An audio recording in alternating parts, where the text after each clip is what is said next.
എല്ലാവരും മഞ്ഞ് കാണാനും മഞ്ഞ് കളിക്കാനും കാശ്മീർ മണാലി അങ്ങനത്തെ സ്ഥലത്തേക്ക് പോണം. ഞാൻ ഒരു വെറൈറ്റിക്ക് ഉത്തരാഖണ്ഡിലെ കേദർകാണ്ട ട്രക്കിംഗ് ചെയ്യാന്ന് വിചാരിച്ചു. അതാകുമ്പോ ട്രക്കിംഗ് ചെയ്യാം, മഞ്ഞ് ആദ്യമായിട്ട് കാണുകയും ചെയ്യാം. അതിനായി നേരെ ഡൽഹിയിൽ നിന്ന് ഡെറാഡൂൺ വന്ന് ഡെറാഡൂൺ ടു ഡെറാഡൂൺ പാക്കേജാണ് ഞാൻ എടുത്തേക്കുന്നത്. ഡെറാഡൂണിൽ നിന്ന് ഏകദേശം 200 കിലോമീറ്റർ മാറി ഒരു സംഗരി എന്ന് പറഞ്ഞ ഒരു ചെറിയ വില്ലേജിൽ നിന്നാണ് ഈ ട്രക്കിംഗ് സ്റ്റാർട്ട് ചെയ്യുന്നത്. അങ്ങോട്ടേക്ക് പോകാൻ 8 മണിക്കൂർ ട്രാവലറിൽ ട്രാവൽ ചെയ്യണം. പോണ വഴിക്ക് ബ്രേക്ക്ഫാസ്റ്റ് ചെയ്യാൻ ഒരു കടയിൽ നിർത്തി ഞാൻ 2 പൂരിയും വെള്ളക്കടലയും മേടിച്ച് അത് കഴിച്ചതിന് പുറത്തേക്ക് ഇറങ്ങിയപ്പോ മഞ്ഞയും മൂടിക്കിടക്കണ മലനിരകൾ കണ്ടു തുടങ്ങും. പിന്നെ അങ്ങോട്ട് ഫുൾ മലയാണ്. മല കയറുന്നു, മല ഇറങ്ങുന്നു, മല കയറുന്നു, മല ഇറങ്ങുന്നു. പക്ഷെ എല്ലാ സ്ഥലവും കാണാൻ നല്ല ഭംഗിയാട്ട. പോണ വഴിക്ക് 2-3 സ്ഥലത്ത് ഫുഡ് കഴിക്കാൻ നിർത്തും. നമുക്ക് ഇഷ്ടമുണ്ടെങ്കിൽ കഴിക്കാം, അല്ലെങ്കിൽ കഴിക്കണ്ട. സ്ഥലമൊക്കെ കണ്ടിങ്ങനെ ഇരിക്കാം. അത് കഴിഞ്ഞ് ഒരു ഗ്രാമത്തിലെത്തി. എന്റെ പൊന്നോ, എന്ത് രസമാണ് ആ ഗ്രാമം കാണാൻ. അവിടെ നിർത്തിയപ്പോൾ ഞങ്ങൾ നേരെ വെജിറ്റബിൾ നൂഡിൽസ് മേടിച്ച്. 7 ഈ വെജിറ്റബിൾ നൂഡിൽസിന്. ഉയരം കൂടുമ്പോൾ എല്ലാത്തിന്റെ വിലയും കൂടുന്നുണ്ട്. അതിന് നല്ല സൺസെറ്റ് ഒക്കെ കണ്ട് ഒരു 7 മണിയായപ്പോൾ ഞങ്ങൾ ആ വില്ലേജിലെത്തി. അലോ ഐക്കേഴ്സ് എന്ന് പറഞ്ഞ ടീമിന്റെ പാക്കേജ് ഞങ്ങൾ എടുത്തേക്കണ. വിത്ത് ഗിയർ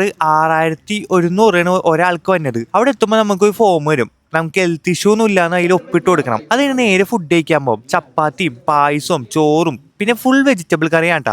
അതിന് നേരെ കിടന്നുറങ്ങാം. രാവിലെ എണീച്ചിട്ട് വേണം ട്രക്കിങ്ങിന് പോകാൻ.